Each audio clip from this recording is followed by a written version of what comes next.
Hello, everyone.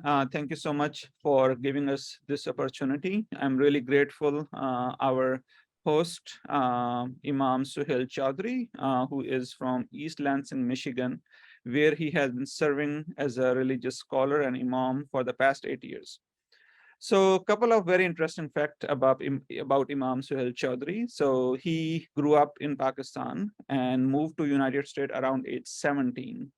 And interestingly, that he didn't grow up in a relatively religious family.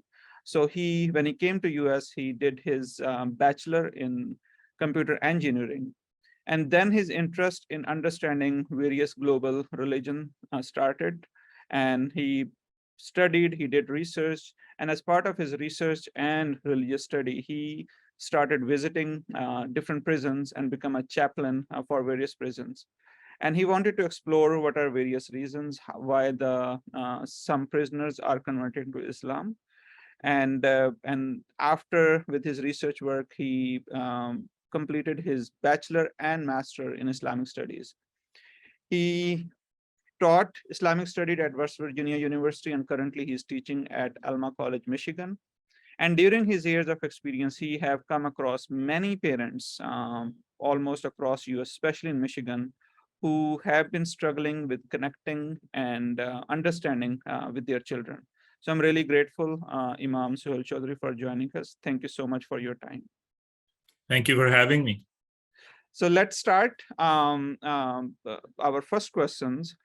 So what lessons about being a good father that you can learn from the Quran? So first of all, the Quran is considered to be the words of God Almighty revealed to Prophet Muhammad, peace be upon him. It consists of about 114 chapters in the most stylistic and beautiful Arabic language, which is considered to be a miracle to this day. If you study the Quran deeply from the perspective of lessons, specifically for a father, then you find in many verses of the Quran talks to the father as a head of the family, as somebody who is a caretaker, a caregiver, a service provider to the family members. And so in a lot of verses, the onus of the well-being of the children is upon the father. And this does not just include the financial caregiving of the children, but it includes the emotional, the intellectual, the spiritual growth of the child is upon the father. And the Quran mentions that the parents and the father will be questioned about these things when the father returns back to God on the day of judgment. So it is a great responsibility to be a father from the Islamic perspective. It requires a lot of effort. It requires a lot of understanding of how children should be raised.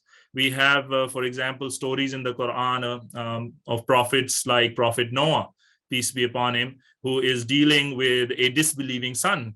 And he has a challenge on his hand because he's a prophet and he's calling the people towards the truth, and his own son is a disbeliever and rejects him. But yet we see the language that he's using with his son is so gentle, is full of care and love, and calling with wisdom, and trying to convince the son regarding the truth rather than force anything down his throat. Similarly, we have the story of Prophet Jacob, peace be upon him, Joseph's father. So he has two sets of children. One set of children, including Joseph, is righteous and is very pious, is a miracle worker, is a prophet in his own right. And on the other end, you have these jealous brothers who are up to no good and trying to harm their brother. And once again, you see the father, how he's advising them, how he's patient with the harm that they have inflicted upon him, how he continuously keeps them positive about repentance, about getting back with their brother, about reuniting with the family. So the Quran is very, very positive when it comes to the role of a father in a child's life, and encourages the fathers to take this responsibility with wisdom, with patience, with understanding, trying to create those emotional, spiritual, and intellectual bonds with the children. No, thank you so much, especially sharing some stories and from Quran. I think highlighting the role of father, with kindness and with generosity. So can you please also give some example, some tradition and ritual led by Prophet Muhammad, peace be upon him, and his companion as a father and as a grandfather? Thank you.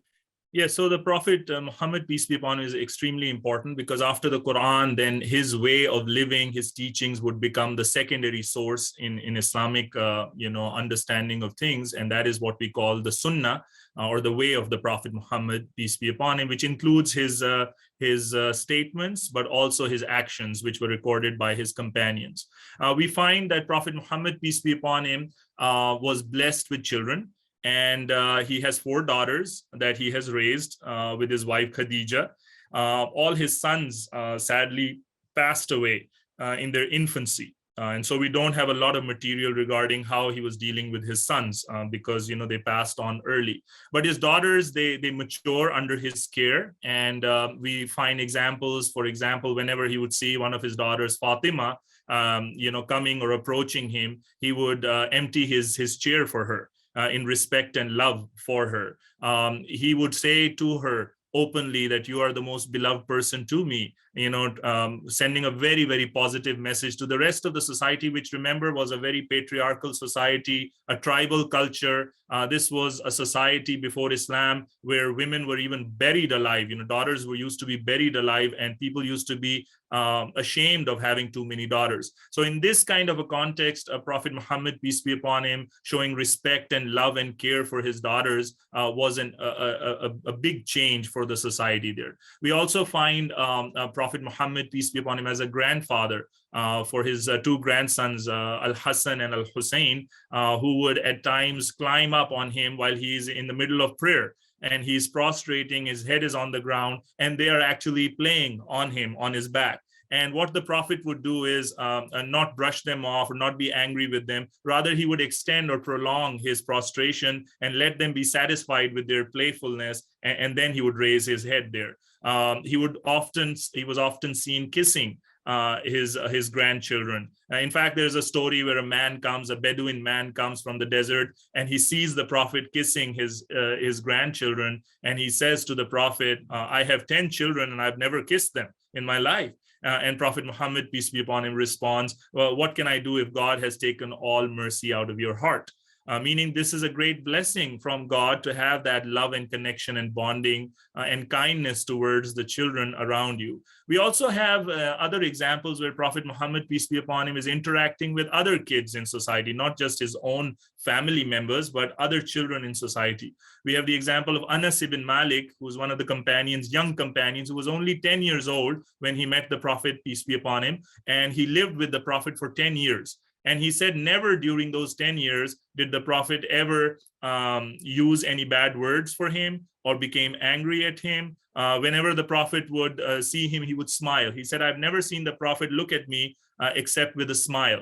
So we learn from all of these behaviors how important it is to build that emotional connection with the children around you as a father figure, that connection which shows approval, a connection that shows love, empathy, a connection that shows that you care for the child and that you're there for the child.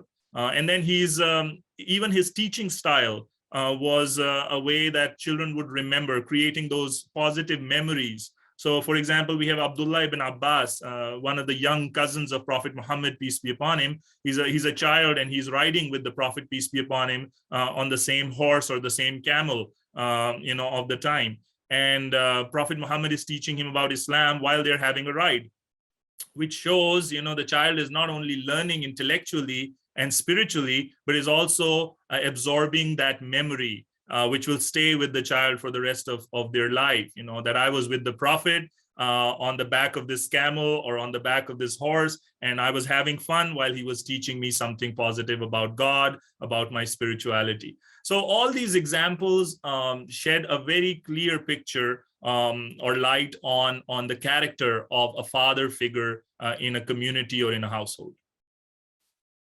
Thank you so much. Again, a very elaborative way, sharing those examples. And with that, all that experience, being teacher, being a religious scholar, and being serving in a mosque, I'm pretty sure a lot of parents might have been reaching to you when they may be struggling, especially with their teenagers. So can you share with your personal experience, what would you suggest or advise to fathers in US so that they can practice teaching of Islam as a parent in a more sportive way?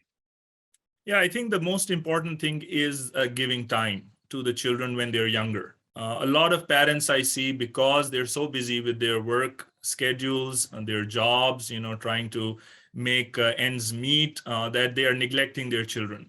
I see also a lot of single parents, single fathers I have met, who do not have another person in the house, another parent in the house to support them. So in these situations, it's very important that the father realizes how important those early years of development and bonding are for the children. Because if that bonding is not taking place and that emotional connection is not there, then practice of religion or teaching of rituals, the intellectual development, the spiritual development of the children is going to struggle and will suffer. Another thing which I recommend is how important the role of a community is. So the role of a mosque, the role of a Muslim community, elders, supportive elders, neighbors, the role of each and every one of them. As they say, it takes a village to raise a child. So, the fathers need to get all the support that they can. Another thing that the fathers need to work on is making sure that they stay in a positive mood, because a lot of times children absorb these feelings and these moods that they see on the adults. You might not say anything to a child, but if you come back home grumpy, or you meeting the child with an angry face, you're not smiling, you're not joking, you're not having fun, you're not doing things which the child loves doing, you're not being playful, for example, with the child, because you are taking too much stress of your work, or you have domestic problems or whatever. All of these need to be resolved. And that's why the mental health of the parents is so critical, including the father's mental health. The stresses that we're living in these days, they are corroding our relationships, especially our children. So I think emotional bonding, spending more time with the children, and then you using the community resources and connecting the children at an early age with the broader community, so that they can find these role models, so that they can have positive people around them whom they can feed off from, so that they can create those memories which will stay with them the rest of their lives. This is very important, I feel. No, thank you so much for such a strong message and such an important message of spending time, building connection, and also, connecting with the community. And before I end, any suggestions or advice, what you have suggested before, you would like to add or suggest more to our parents, our fathers in US? Yeah, I think, as I said earlier, time spending is very important. You have to take out time. I can understand economically how difficult life can be, and you have to work, and some people are working two jobs at a time.